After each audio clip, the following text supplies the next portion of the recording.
नमस्कार दोस्तों, मैं अमरेश कुमार, कैमरामैन संजीत कुमार के साथ एक बार फिर से 7 ओशियन कम्पिटिटिव क्लासेस में आपका हार्दिक स्वागत करता हूं। और आज हम आपके सामने लेकर आए हैं 9 और धारा का पार्ट 3। तो सबसे पहले आप इस चैनल को सब्सक्राइब कर ले, जिससे कि जो भी वीडियो अपलोड किया जाए इस चैनल पे सबसे पहले आपको मिले और आप इसका पूरा फ़ायदा उठा सकें। तो आइए हम अगले सवाल की ओर बढ़ते हैं और आसान सा सवाल है। तो ये सवाल नंबर 17।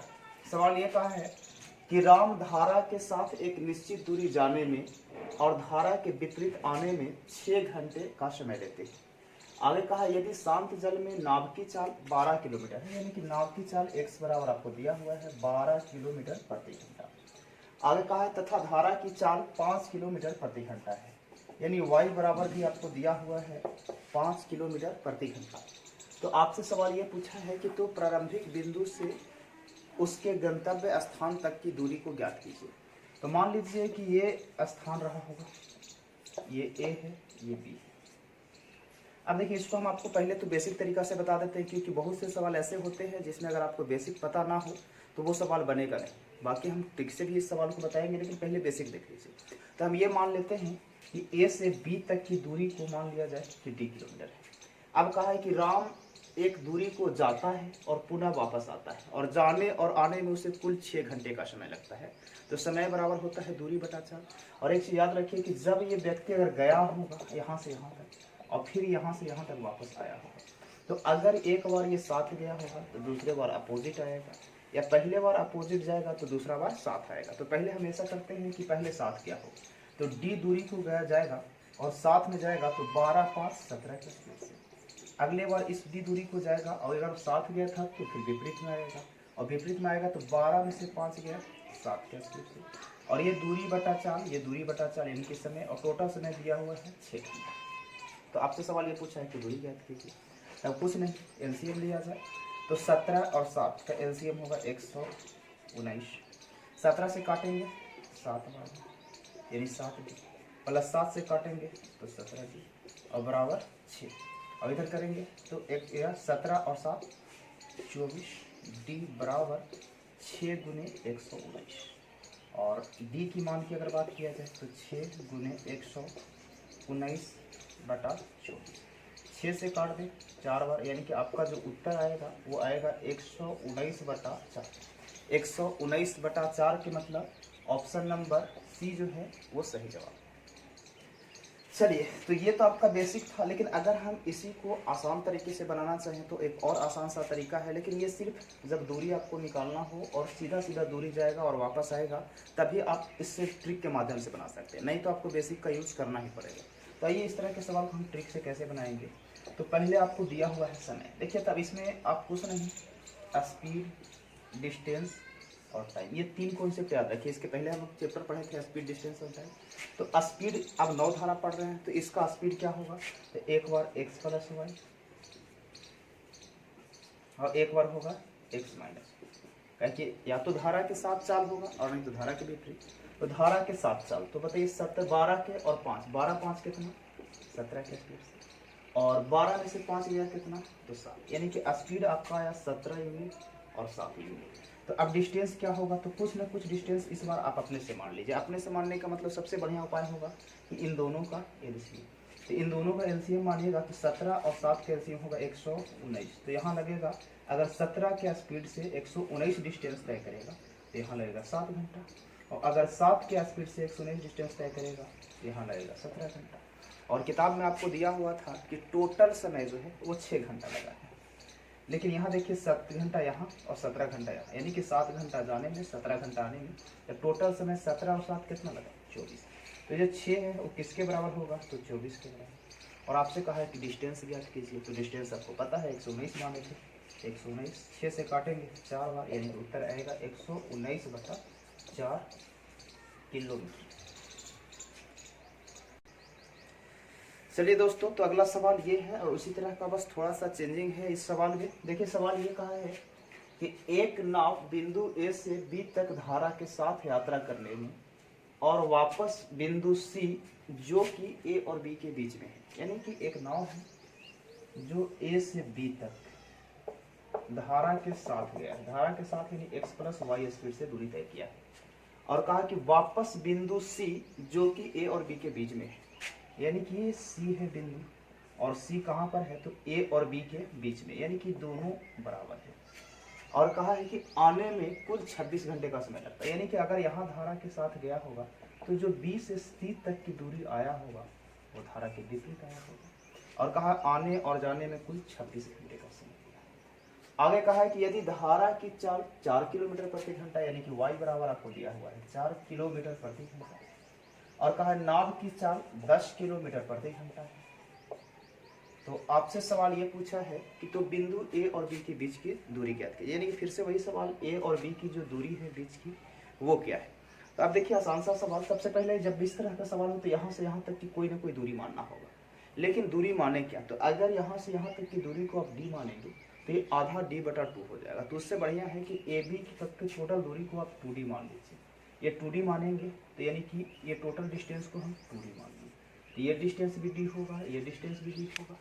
अब कहा है कि A से B तक धारा के साथ गया है, तो A से B तक की टोटल डिस्टेंस हम 2d माने थे तो 2d, और धारा के साथ जाएगा तो 10 + 4 यानी कितना के स्पीड से तो 14 के स्पीड से, प्लस कहा है कि वापस जो आया है वो सिर्फ C तक आया है, यानी कि d किलोमीटर आया है। तो ये जो d किलोमीटर है इसको कैसे आया होगा तो विपरीत, यानी कि 10 में से 4 गया 6 के स्पीड से, और कहा कुल जो समय लगा है वो 26 घंटा लगा। तो आपसे सवाल ये कहा है कि बताइए इनकी बीच की दूरी, यानी कि d का वैल्यू अगर आपको निकल जाए तो बीच की दूरी भी निकल जाएगा। तो अब इसका अगर आप LCM लेंगे तो LCM होगा 14 और 6 का LCM 42, और यानी कि 3 और 3 दूना 6d, प्लस 6 से 7 यानी 7 में d से गुना करेंगे तो 7d, और बराबर होगा 26 घंटा। तो 7 × 6 13d बराबर 26 × 42, तो d का 13 से काटेंगे तो 2, यानी कि d का जो मान आया वो 84 आया। अब d का मान 84 आया तो देखिए पहले ऑप्शन आपका है 84, तो आपको लगेगा कि 84 ही सही उत्तर होगा, लेकिन आप जो दूरी माने हैं वो d नहीं माने हैं, आपका जो दूरी है वो td है, यानी कि जो आपका उत्तर होगा 2d, 2d के मतलब 2 × 84, और 2 × 84 के मतलब 168 किलोमीटर, और 168 किलोमीटर ये आपका सही जवाब है, यानी कि ऑप्शन नंबर बी।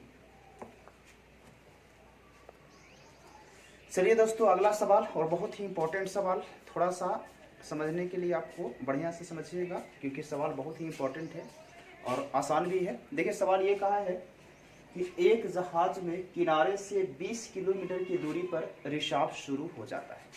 मान लेते हैं कि कोई जहाज यहाँ किन रहा हो, ये जहाज और ये किनारा है, और इन दोनों की जो बीच का दूरी है वो आपको दिया हुआ है 20 किलोमीटर। सवाल ये कहा है कि एक जहाज में, ये जहाज है, में किनारे से 20 किलोमीटर की दूरी पर रिसाव शुरू हो जाता है, यानी कि जब यहाँ किनारा से ये जहाज 20 किलोमीटर की दूरी पर रहता है तो इस जहाज में हो सकता है कि एक छिद्र हो गया होगा जिसके चलते पानी अंदर आ रहा है। आगे कहा है कि रिसाव के बावजूद जहाज किनारे की ओर 12 किलोमीटर प्रति घंटे की रफ्तार से बढ़ता है, यानी कि इस जहाज में छिद्र है फिर भी यह जहाज 12 किलोमीटर प्रति घंटे की गति से आगे बढ़ रहा है। आगे सवाल कहा है कि हालांकि जहाज केवल 23 मिनट तक जल प्लावित रह सकती है, इसका मतलब यह हुआ कि ये जहाज जो है 23 मिनट के अंदर अंदर डूब जाएगा, यानी कि ये पानी के ऊपर, जल प्लावित का मतलब ये हुआ कि इस जहाज में जिस गति से पानी जा रहा है उस गति से यह जहाज केवल 23 मिनट तक ही पानी के ऊपर रह सकता है। 23 मिनट के बाद जैसे ही 24वां मिनट आएगा वो जहाज ऑटोमेटिक डूब जाएगा। आगे सवाल ये कहा है कि यदि किनारे से एक बचाव नौका को जहाज की ओर भेजा जाता है, अब कहा है कि किनारा ये है और इस किनारे से एक बचाव नौका को, एक और नौ था, ये मान लेते हैं ये नौ रहा होगा, और इस बचाव नौका को इसके ओर भेजा है, और कहता है और जहाज के चालक दल और यात्रियों को निकालने में 8 मिनट का समय लगता है, यानी कि अगर ये जहाज यहाँ तक आएगा, इसके पास पहुँचता है तो इस पे जहाज है तो जहाज पे कुछ न कुछ यात्री रह रहे होंगे और चालक दल भी हो रहा होगा, तो इस पूरे जहाज पर से पूरे यात्री और चालक दल को उतारने में, इस जहाज से इस जहाज पर ट्रांसफर करने में 8 मिनट का समय लगता है। तो आगे सवाल ये कहा है कि तो इस बचाव नौका का न्यूनतम गति क्या होना चाहिए जिससे कि लोगों को सफलतापूर्वक बचाया जा सके। अगर मान लें कि कोई ऐसा स्पीड से चले जो यहाँ तक पहुँच तो जाए लेकिन बचा ना सके, तो इस जहाज को यहाँ आने से कोई विशेष फायदा होगा नहीं तब तक जब तक कि जहाज पूरे यात्री को बचाना ले। तो अब जरा इस सवाल को समझिएगा बढ़िया से। कहा है कि 8 मिनट, यानी कि इस जहाज के पास और इस जहाज के पास टोटल 23 मिनट का समय है अपने आप को बचाने के लिए, जिसमें से 8 मिनट तो इसको केवल इस जहाज पर से इस जहाज को यात्री को शिफ्ट करने में लग जाता है। तो 8 मिनट अगर लग जाता होगा तो बताइए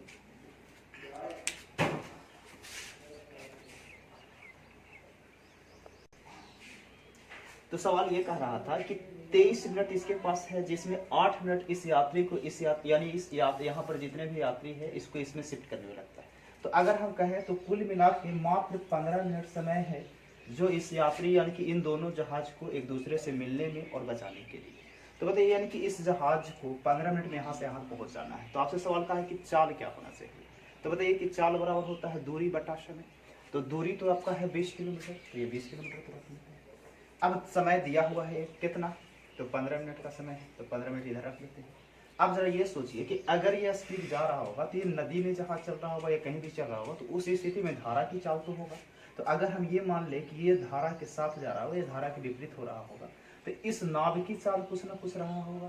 तो इस नाव की चाल को हम मान लेते हैं कि किलोमीटर प्रति घंटा, या फिर ये मान लीजिए आप कि पी किलोमीटर प्रति घंटा। तो अगर ये पी किलोमीटर प्रति घंटा इस नाव की चल रहा होगा, तो ये जो चल रहा होगा तो नाव और धारा, यानी कि अगर हम ये मान लें कि साथ चल रहा होगा तो x प्लस वाई, और यानी कि 12 प्लस वाई इसको कर सकते हैं। और अगर ये इधर चल रहा होगा तो p माइनस वाई इस स्पीड से चल रहा होगा। तो अब अगर इन दोनों के सापेक्ष चाल को जोड़ेंगे तो देखिए y से y तो कट जाएगा, तो उसका जो चाल होगा इन दोनों का चाल, तो चाल होगा कितना, तो 12 प्लस p, यही होगा चाल। ये दूरी बटा चाल, ये समय हो गया और ये समय दिया हुआ, तो इन दोनों को आप इक्वल कर दीजिए और आपको p का मान निकालना। तो देखिए ये किलोमीटर है, ये किलोमीटर है, तो इसको ही घंटा में होना चाहिए। तो इस 15 को हम 60 से डिवाइड कर देते हैं जिससे कि आवर में आ जाए, तो आ जाएगा 1/4 घंटा। और ये 20 का 80, यानी कि 80 बराबर आ गया 12 प्लस p, और आपको p का मान चाहिए तो इसको घटा देंगे। 80 में से 12 जाएगा कितना, 68। यानी कि इस बचाव नौका की जो चाल होगा वो 68 किलोमीटर प्रति घंटा होगा, यानी ऑप्शन नंबर ए सही।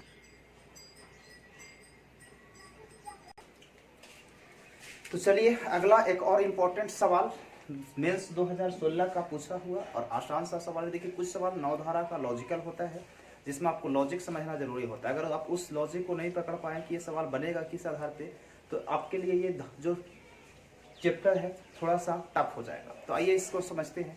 सवाल ये कहा है कि किसी नदी में नदी के एक ही किनारे पर दो बिंदु P और R के मध्य बिंदु Q है। यानी कि कोई नदी होगा तो ये मान लेते हैं, और कहा कि इसके एक ही किनारे पर P और R, यानी कि इसको R मान लिया जाए, इसको P मान लिया जाए, और कहा P और R के मध्य बिंदु Q है, यानी कि Q एक और बिंदु है जो एकदम मध्य में है, यानी कि PQ और PR दोनों आपस में क्या है, बराबर है। आगे सवाल का कोई नाव P से Q तक जाकर वापस कुल 12 घंटे में आ सकती है। यानी कोई नाव यहाँ P से Q तक जाता है और वापस पुनः P तक 12 घंटे में आता है। आगे सवाल ये कहा है कि और P से R तक 16 घंटे 40 मिनट में आ सकता है। यानी कि P से R तक अगर कोई नाव जाए तो इसको 16 घंटा 40 मिनट लगता है। तो आपसे सवाल ये कहा है कि तो बताइए उसे R से P तक जाने में कितना समय लगेगा। यानी कि इसको R से ये P तक की दूरी तय करने में कितना समय लगेगा, ये आपसे पूछ रहा है। तो देखिए सवाल दिखने में लेंदी है लेकिन बड़ा आसान सा सवाल है, आप इस सवाल को समझिएगा अच्छे से। देखिए सवाल ये कहा कि एक व्यक्ति P से Q तक जाता है और वापस Q से P तक आता है तो 12 घंटा लगता है। तो 12 घंटा लगा होगा। सोचिए कि आप यहाँ से यहाँ गया, यहाँ से यहाँ आया, तो अगर एक ही दूरी को गया भी है आया भी है, यानी कि उसका जो चाल होगा वो एक बार धारा के साथ होगा और एक बार धारा के विपरीत होगा। अगर आपको और कहा है कि और एक नाव और है, यानी कि वही नाव अगर P से R तक जाए तो इसको 16 घंटे 40 मिनट लगता है। तो आपसे सवाल सिर्फ ये पूछा है कि अगर R से P तक की दूरी को तय किया जाए तब समय क्या लगेगा। तो अगर आपको ये पता चल जाए कि Q से P तक की दूरी तय करने में कितना लगा, तो आप यहाँ से यहाँ तक क्या है कि दोनों बराबर है, तो यहाँ का समय पता चल जाएगा, तो इसको 2 से गुना कर देंगे, टोटल समय आ जाएगा। तो आइए निकालते हैं। तो देखिए अगर कोई दूरी मान लें, अगर हम कह दें कि ए से बी तक कोई व्यक्ति जाता है 6 घंटे में, और ए सी एक बिंदु है जो ए बी के बीच में है, तो अगर आपसे ये पूछा जाए कि ए से सी तक कितना समय लेगा, तो आप कहेंगे कि 3 घंटा यहाँ लेगा, 3 घंटा यहाँ लेगा, क्योंकि अगर एक ही दिशा में जा रहा है और दूरी बराबर है तो समय भी बराबर है, क्योंकि चाल में तो कोई फर्क पड़ा नहीं है। तो आप जब ये सोचिए आप यहाँ से कि अगर यहाँ टोटल 8 घंटा 40 मिनट लगा है, सॉरी 16 घंटा 40 मिनट लगा है, तो 16 घंटा 40 मिनट P से R तक लगा, तो अगर हम आपको सवाल सिर्फ ये कहें कि P से Q तक जाने में इसको कितना लगा होगा, तो आधा दूरी है P से R का, आधा Q है, तो आधा समय लगा, यानी 16 घंटा 40 मिनट का आधा 8 घंटा 20 मिनट। तो हम ऐसा कह सकते हैं कि अगर ये P से R तक की दूरी तय करता तो 8 घंटा और 20 मिनट का इसको समय लगता। अब बताइए कि इसको जाने में और आने में टोटल 12 घंटा लगा, उसमें से सिर्फ जाने में 8 घंटा 20 मिनट लगा होगा, तो आने में कितना लगा होगा, तो 8 घंटा 20 मिनट 12 घंटा में से घटा लेंगे, तो 12 घंटा में से 8 घंटा 20 मिनट घटाएंगे तो आप कहेंगे कि 3 घंटा 40 मिनट लगा होगा। तो अगर ये 3 घंटा 40 मिनट में सिर्फ P से Q तक की दूरी तय किया, तो P से R तक की अगर दूरी को तय करना, यानी कि इससे दुगना दूरी है, तो अगर दूरी दुगना है तो समय भी दुगना लगेगा। तो समय दुगना के मतलब अगर 3 घंटा 40 मिनट लगा यहाँ, तो 6 घंटा 80 मिनट लगेगा। 6 घंटा 80 मिनट के मतलब कि 60 मिनट अगर इधर कर दे तो 7 घंटा हो गए, और 7 घंटा 20 मिनट, और 20 मिनट को अगर हम डिवाइड कर दे तो 20/60 मतलब 1/3, यानी 7.1/3 आवर, यानी कि ऑप्शन नंबर डी जो है इसका सही जवाब। चलिए तो दोस्तों अगला सवाल, और बेहद ही इंपॉर्टेंट सवाल, इस तरह का सवाल हर एग्जाम में आते रहता है, चाहे वो रेलवे का एग्जाम हो या एसएससी का एग्जाम हो या बैंक का एग्जाम हो। देखिए सवाल ये कहा है कि एक व्यक्ति को 39 किलोमीटर की दूरी धारा के विपरीत दिशा में और 116 किलोमीटर की दूरी धारा की दिशा में तय करने में कुल 7 घंटे का समय लगता है, और उसे 65 किलोमीटर की दूरी धारा के विपरीत तथा 87 किलोमीटर की दूरी धारा की दिशा में तय करने में कुल 8 घंटे का समय लगता है। तो स्थिर पानी में नाव की चाल ज्ञात कीजिए। यहाँ पर आपसे नाव की चाल भी पूछ सकता है और धारा की चाल भी पूछ सकता है, तो समय दोनों ही स्थिति में दिया हुआ है, तो समय बराबर होता है दूरी बटा चाल। तो सबसे पहले ये कहा है कि एक व्यक्ति को 39 किलोमीटर की दूरी धारा के विपरीत यानी x माइनस y, और 116 किलोमीटर धारा की दिशा में x प्लस y, इस दूरी को तय करने में कुल 7 घंटे का समय लगता है। आगे सवाल ये कहा है कि और उसे 65 किलोमीटर की दूरी धारा के विपरीत दिशा में प्लस 87 किलोमीटर धारा की दिशा में तय करने में कुल 8 घंटे का समय लगता है।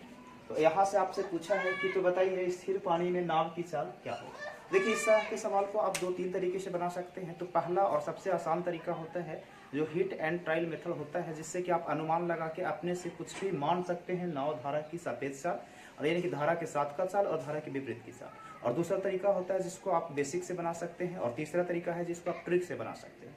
तो हम 2 तरीके यानी कि एक हिट एंड ट्रायल और एक ट्रिक से, ये दोनों तरीका हम आपके साथ डिस्कस करेंगे। लेकिन ये सवाल आसान है तो इसको हम हिट एंड ट्रायल से देखते हैं। अगले सवाल में हम देखेंगे कि एक और तरीके से कैसे इस तरह के सवाल को बनाया जा सकता है। तो अब जरा सा ध्यान से समझिएगा। देखिए कुछ x माइनस वाई और x प्लस वाई, कुछ ऐसा मान दोनों का लेना है अपने से जो कि यहाँ पर 7 घंटा और यहाँ पर 8 घंटा सेटिस्फाई कर जाए। लेकिन इसमें सबसे पहले आपको एक याद रखना होगा कि x प्लस वाई का जो मान होना चाहिए वो हमेशा x माइनस वाई के मान से जो होना चाहिए वो बड़ा होना चाहिए। तो आइए मानते हैं कुछ। देखिए 39 है, तो 39 और ये 116, तो 39 किससे कटता है, तो 13 से कटता है, और तो कोई कटेगा नहीं, और 39 से कटेगा। तो अब 39 से अगर काटिएगा तो यहाँ 1 घंटा आएगा, और यहाँ 6 घंटा आने के लिए यहाँ कटेगा नहीं किसी से 6 से। तो हम ऐसा करते हैं कि इसको 13 से काटते हैं। तो अगर ये 13 से काटेंगे, x माइनस वाई का मान हम 13 लेते हैं, तो 13 या 39, यानी यहाँ आएगा 3 घंटा। अब यहाँ आना चाहिए 4 घंटा, तो 4 घंटा आने के लिए अगर हम यहाँ x प्लस वाई का मान अपने से 29 ले ले, तो 29 चौका 116, यानी कि 4 घंटा। देखिए x माइनस वाई बराबर 13 और x प्लस वाई बराबर 29, ये अपने से मान रखने पर आपका यहाँ 7 घंटा सेटिस्फाई कर गया।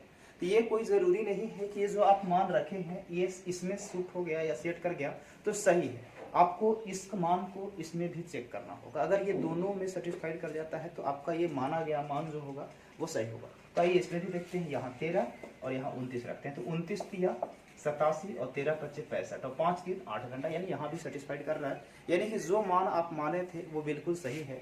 तो अब आपको चाहिए यहाँ से या तो नाव का चाल पूछेगा या तो धारा की चाल पूछेगा। तो अब निकाल लीजिए आराम से। तो x plus y x minus y दोनों आपको दिया हुआ है। हम आपको पिछले ही वीडियो में बताए थे कि जब x प्लस वाई दिया हुआ रहे और x माइनस वाई दिया हुआ रहे, तो अगर नाव का चाल पूछेगा तो दोनों को जोड़ के 2 से डिवाइड कर देंगे, और अगर धारा की चाल पूछेगा तो दोनों को घटा के डिवाइड कर देंगे। तो यहाँ पर आपसे नाव का चाल पूछ रहा है, यानी x पूछ रहा है, तो दोनों को जोड़िए। तो 29 और 13 होगा कितना, 42, और 42/2 के मतलब क्या सकते हैं कि 21 किलोमीटर प्रति घंटा जो होगा वो क्या होगा, नाव की चाल। और ये आपका सही जवाब। चलिए दोस्तों, तो एक और उसी तरह का सवाल हम लेकर आए हैं, लेकिन ये सवाल जो है वो आपका प्रीवियस ईयर का पूछा हुआ सवाल है 2018 टीयर 1 में। तो आइए हम इसको बेसिक के बजाय ट्रिक से सोल्व करें और कैसे बनेगा ये सवाल। देखिए सवाल ये कहा है कि एक नाव धारा के अनुकूल 36 किलोमीटर, अब धारा के अनुकूल यानी कि धारा के साथ, इसको आप लिख लीजिए x प्लस वाई, और कहा है कि यहाँ 36 किलोमीटर की दूरी तय किया है।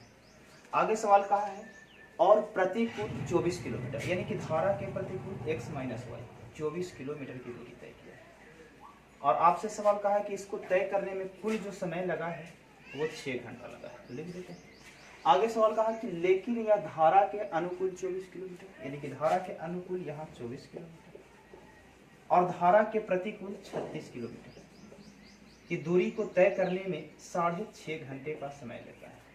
तो आपसे सवाल ये कहा है कि तो धारा की चाल ज्ञात की, यानी कि अगर आपको किसी भी स्थिति में x प्लस वाई और x माइनस वाई मिल जाए तो आप आसान से इस सवाल को सोल्व कर सकते हैं। जैसे हालांकि पिछले तरीका जो आपको हम बताए तो उस तरीके से भी आप इस सवाल को सोल्व कर सकते हैं, लेकिन कहीं कहीं ऐसा होता है सिचुएशन कि उस तरीके से सोल्व करने में आपको कुछ ऐसे सवाल आ जाएंगे जिसमें आपको वैल्यू पुट कर पाना थोड़ा सा दिक्कत हो जाता है।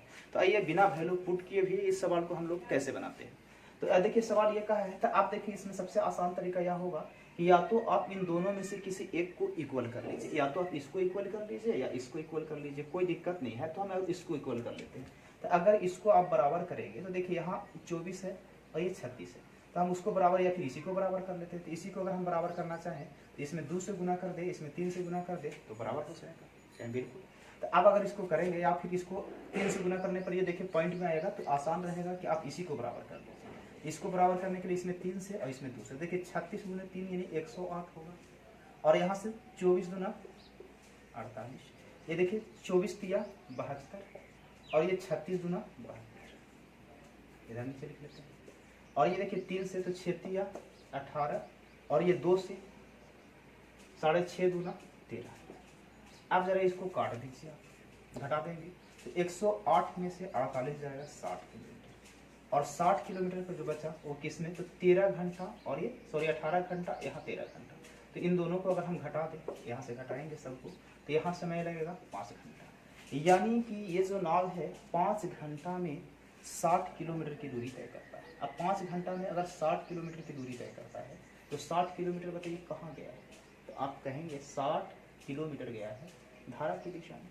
तो बताइए x प्लस वाई की अगर चाल कहें तो 60 किलोमीटर 5 घंटा में गया है, तो 1 घंटा में तय की गई दूरी क्या होगा, तो 12 किलोमीटर प्रति घंटा, यानी x प्लस वाई का मान आपको आ गया 12 किलोमीटर प्रति घंटा। और पहला जो दूरी था वो 24 किलोमीटर था, तो ये 6 घंटा टोटल समय आपको दिया हुआ था, और 6 घंटा में आप सोचिए कि 12 के स्पीड से अगर ये तय करेगा तो यहाँ 2 घंटे का समय लगेगा। अब 2 घंटा यहाँ लगा होगा और ये टोटल समय 6 घंटा था, तो यहाँ कितना लगा होगा, 4 घंटे, यही ना 4 घंटा। तो ये 36 किलोमीटर प्रति घंटा था और 36 किलोमीटर था और 4 घंटा लगा होगा, यानी कि x प्लस वाई ये 36 किलोमीटर 12 के स्पीड से गया होगा, तो 12 के स्पीड से 36 किलोमीटर गया होगा, तो यहाँ का समय लगा होगा 3 घंटा। अब ये 3 घंटा लगा होगा तो ये 24 किलोमीटर है, इसको भी 6 घंटा टोटल समय, इसमें 3 घंटा अगर यहाँ लगा तो यहाँ भी 3 घंटा लगना चाहिए। तो 3 घंटा में अगर 24 किलोमीटर जाएगा तो x माइनस वाई जो आपका आएगा वो 24 किलोमीटर की दूरी तय करेगा 3 घंटा में, यानी कि 8 किलोमीटर प्रति घंटा, ये आपका आ जाएगा। तो x प्लस वाई 12 है और x माइनस वाई 8। तो आपसे कहा है कि धारा की चाल ज्ञात कीजिए, यानी कि धारा की चाल के मतलब आपको पता है कि दोनों को घटा के और 2 से डिवाइड कर देंगे, तो 12 में से 8 जाएगा 4, और 4/2 के मतलब कि 2 किलोमीटर प्रति घंटा, ये आपका सही जवाब है, यानी ऑप्शन नंबर सी। चलिए दोस्तों, तो आज का आखिरी सवाल और एक और उसी के जैसा सवाल जो सीपीओ 2018 में पूछा हुआ है। और देखिए, इस तरह का सवाल जब रहेगा तो आप हिट एंड ट्रायल से बनाने में आपको बहुत ज़्यादा कठिनाई होगा। तो एक बार आप फिर से उसी पैटर्न को समझिएगा, आराम से आपको समझ में आ जाएगा, उम्मीद है। देखिए, सवाल ये कहा है कि एक नाव धारा की दिशा में 30 किलोमीटर, धारा की दिशा में यानी x प्लस वाई 30 किलोमीटर दूरी जाती है। कहा विपरीत दिशा में यानी x माइनस वाई 24 किलोमीटर की दूरी जाती है। और कहा है कि इसे समय जो लगता है वो कितना लगता है, तो 2 घंटा 27 मिनट। आगे सवाल कहा है कि 7 या 37 मिनट में 10 किलोमीटर धारा की दिशा में, यानी कि धारा की दिशा में 10 किलोमीटर और 4 किलोमीटर विपरीत दिशा में जाने में 37 मिनट का समय लगता है। तो आपसे सवाल कहा है कि तो नाव की बहाव की दिशा में 4 किलोमीटर प्रति घंटा में क्या है। बहाव की दिशा में धारा के साथ का चाल आपसे पूछ रहा है। तो देखिए, अब इसमें सवाल को बनाने के लिए सबसे पहले आप ये देखिए कि यहाँ समय मिनट में है तो इसको भी मिनट में कर देंगे, नहीं तो इसको घंटा में है तो इसको भी घंटा में कर देंगे। लेकिन आपके लिए सबसे ज़्यादा आसान होगा कि दोनों को हम मिनट में ही करते। तो ये 37 मिनट तो है, तो 2 घंटा 27 मिनट, 2 घंटा के मतलब 120 मिनट, 120 और 27 मिनट के मतलब कि 120 और 27 यानी 147 मिनट। तो इसको लिख देते हैं 147। अगर ये सोचिए कि कोई व्यक्ति जो है, आपका सवाल पूछा है धारा के साथ, तो धारा के साथ का चाल अगर आपसे पूछा है तो विपरीत वाला चाल को आप बराबर कर दीजिए। तो बराबर करने के लिए 24 है तो ये भी 24 होना चाहिए, यानी कि इसमें हम 6 से गुना कर देते हैं तो बराबर हो जाएगा। तो 6 से गुना करने का मतलब ये हो जाएगा 10 है 7 और ये 24 हो जाएगा और ये 37 गुने 6 यानी कि 222। अब इसको घटा दीजिए, तो घटाएंगे तो देखिए माइनस ये माइनस ये माइनस यानी कि ये कट जाएगा पूरा। और यहाँ से देखिए 60 में से 30 गया 30 और इधर बचा माइनस में और बराबर में यहाँ माइनस, एक 12 में से 7 गया 5 और ये बचेगा 11 और 11 में से 4 गया 7 और 1 में से 1 गया कैंसिल, यानी 75 मिनट। और ये माइनस इधर माइनस इधर और ये 30, यानी कि धारा के साथ हुआ 75 मिनट में 30 किलोमीटर जाता है। तो आपसे कहा कि चाल बताइए, तो चाल क्या होता है, 1 घंटा में तय की गई दूरी। तो 1 घंटा में क्या बताइए कि 30 किलोमीटर की दूरी धारा की दिशा में यानी x प्लस वाई देते, यानी x प्लस वाई 30 किलोमीटर की दूरी 75 मिनट में तय करता है। तो 1 घंटा में, तो इसको मिनट को घंटा में बदलने के लिए 60 से डिवाइड करेंगे और 60 से जब डिवाइड करेंगे तो 60 ऊपर चला जाएगा। तो 15 × 5 = 75 और 15 चौका 60 और 5 से काटेंगे तो 6 और 6 चौका कितना 24, 15 × 5 = 75 और 15 चौका 60 6 चौका 24, यानी कि आपका धारा के साथ जो चाल होगा वो क्या होगा, तो 24 किलोमीटर प्रति घंटा। और 24 किलोमीटर प्रति घंटा के मतलब ऑप्शन नंबर बी जो है आपका सही जवाब है। ठीक है, तो आज हम इस वीडियो को यहीं पर समाप्त करते हैं और कल बोट एंड स्ट्रीम का आखिरी पार्ट आएगा और इसके बाद हम लोग कोई नया चैप्टर शुरू करेंगे। तो आप सब लोग एक बार इस वीडियो को शेयर कर दीजिए और चैनल को सब्सक्राइब कर दीजिए, क्योंकि जो भी वीडियो अपलोड हो वो सबसे पहले आपके पास पहुंच सके। धन्यवाद, फिर मिलते हैं हम लोग कल।